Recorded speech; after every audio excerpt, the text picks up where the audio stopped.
àtiwọ́ tí bá rẹ̀ òfin nǹkan rélẹ̀ fún tó jẹ́ wípé ládùúgbò ibi tí bá rẹ̀ kọ́lé sí àbádùúgbò ibi tó rẹ́ǹtì lé sí gan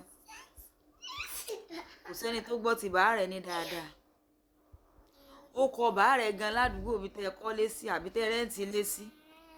kò lè mú oríire kan jáde fún ọ níbi tí bá rẹ̀ balẹ̀ jẹ́ dé ìwọ náà jáde síta ọgbọ́n kọ̀ǹpì Fẹlá àti Wizkid sójọra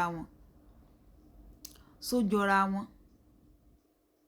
mo béèrè lọ́wọ́ rẹ ní sójọra wọn tá a bá tiẹ̀ wá sọ pé ọ̀làjú náà ẹ̀ generation tá a bára wa kọ̀ǹpútà èjì ìwọ náà gbé sọ́pọlọ wò gbé sẹ́gbẹ̀ẹ́ ara wọn sójọra wọn ìwọ tó jẹ́ pé ogún oore kan bàbá rẹ ò fi ilẹ̀ fún ọ ìpòdípò pé ó fi di ọmọ títí tí ìran kódà títí láéláé gbére ni wọ́n mọ̀ gbọ́ nípa Fẹlá òótọ́ ọ̀rọ̀ mo sọ fún ọ ímpáàtì rẹ̀ ní Nàìjíríà tí a ní ìsinyìí o kò ṣeé fọwọ́ yẹ̀ sẹ́yìn mọ́jẹ̀ ń tàn ọ́ bó rọ́mọ Fẹlá tó jáde ó ló kọ bàbá àwọn after 28 to 29 years tó ti kú ó tún pa 1,000 àbí $120,000 fóun láti jẹ́ ọba rẹ̀ ti wà láyé àbí bó sì ti kú ni sọ́pa 500 naira fún ọ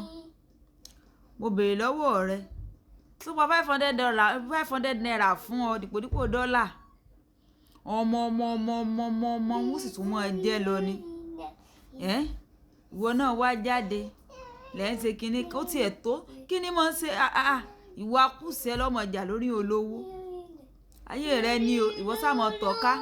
from one comment section to the other mọ́ tọ́ka kiri bá ń sọ ti gbọ́ mọ́ tọ́ka tí bá rẹ̀ náà ṣe náà nù tí ò fi gbé ìwọ náà ọmọ náà tún múra sí Aláàjì Kẹ́rí iná màá like ẹ comment ẹ subscribe ẹ repost ó dàbọ̀.